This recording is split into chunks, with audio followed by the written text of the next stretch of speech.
Olha só, quando a gente pensa na Primeira República Brasileira, não dá para achar que foi só uma troca de governo, sabe? Foi muito mais do que isso. Foi a construção de uma verdadeira máquina de poder. Uma arquitetura pensada nos mínimos detalhes para manter o controle nas mãos de um grupo bem pequeno. E é exatamente como essa máquina foi montada que a gente vai desvendar agora. Pois é. E a chave para a gente entender toda essa engrenagem está bem nessa frase aqui. A República não foi um grito que veio das ruas. Não nasceu de um anseio popular. Foi, na verdade, um movimento estratégico, um grande rearranjo feito lá no topo, pela elite do país, para garantir que os interesses dela continuassem no comando de tudo. E essa aqui foi a aliança que tornou tudo possível. Um verdadeiro casamento por conveniência.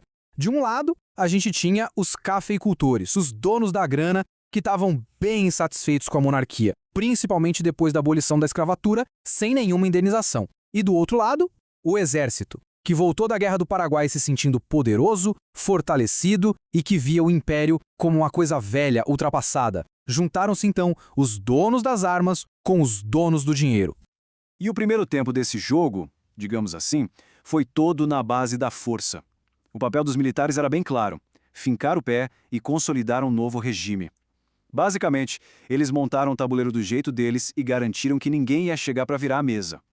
A história desse período é quase como uma peça de teatro, dividida em dois atos bem claros. Primeiro, a gente tem a chamada República da Espada, com o poder na mão dos militares, sem intermediários. E logo depois vem a República Oligárquica, que é quando o poder é oficialmente entregue para essa elite civil do campo. E essa tal espada não era uma coisa abstrata, não. Ela tinha nome e sobrenome. Primeiro, o Marechal Deodoro da Fonseca, e na sequência, Floriano Peixoto, que ficou conhecido como o Marechal de Ferro. Esses dois governaram com mão de ferro mesmo, esmagando sem dó qualquer tipo de resistência para ter certeza de que a República, recém-nascida, não ia desmoronar. A ordem era clara: a República veio para ficar, custe o que custar. Ok, com o terreno já preparado na base da força, chegou a hora de escrever as regras oficiais do jogo. E aí surge a Constituição de 1891. Olhando o papel, ela parecia super moderna, trazia o presidencialismo, os três poderes, o federalismo e, o mais importante, acabava com o voto censitário, aquele baseado na renda. Parecia um baita avanço, não é mesmo? A cidadania, em teoria, estava se expandindo. Só que, como a gente sabe, na história do Brasil sempre tem um mais, sempre tem uma pegadinha.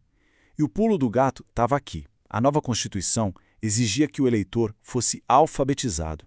Num país onde a imensa maioria da população não sabia ler nem escrever, isso significava, na prática, excluir quase todo mundo do processo político. O resultado, como essa imagem mostra muito bem, foi uma república sem povo. Bom, com o trabalho sujo, digamos assim, já feito pelos militares, o poder foi passado para as mãos das oligarquias. E elas foram mestres em aperfeiçoar as regras desse jogo que, convenhamos, já começou com as cartas todas marcadas. E essa época tem um nome que define tudo: oligarquia, que traduzindo significa literalmente governo de poucos. E era exatamente isso que o Brasil vivia: um pequeno grupo de grandes proprietários de terra que controlava o Estado brasileiro para benefício próprio.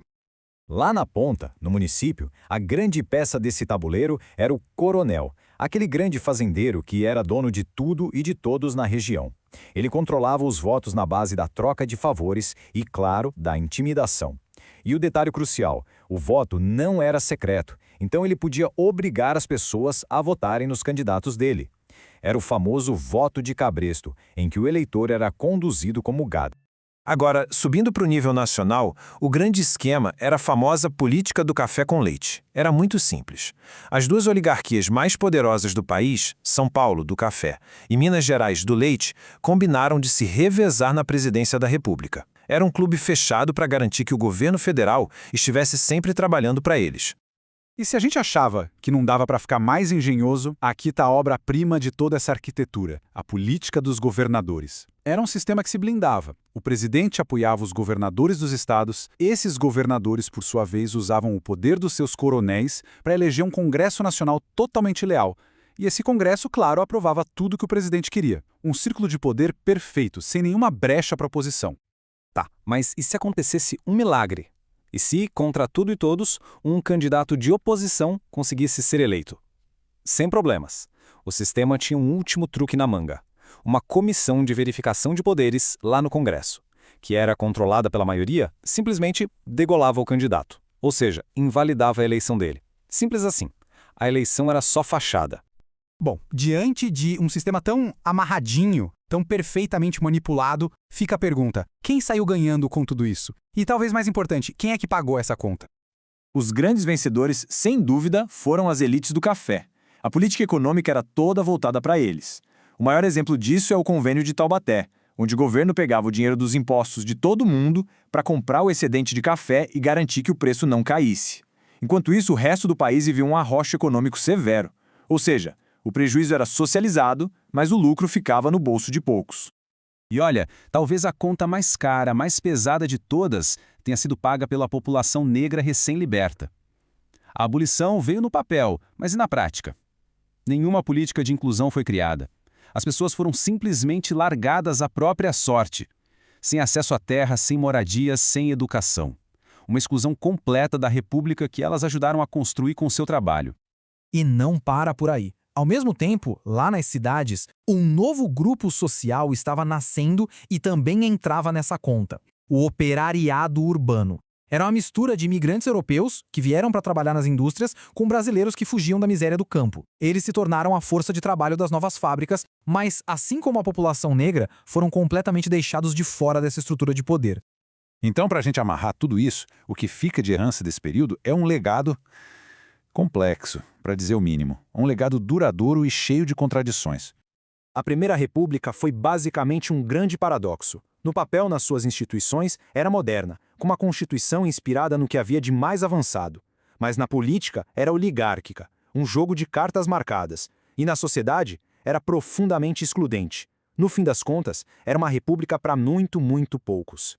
E tudo isso nos deixa com uma reflexão final, que é muito importante. A República nasceu dessa dança entre o poder do dinheiro, do café, e o poder da força, da espada. A pergunta que não quer calar é: o que essa aliança, lá na origem, nos diz sobre como o poder funciona no Brasil? É um padrão que, se a gente parar para pensar, talvez ecoe de diferentes formas até os dias de hoje.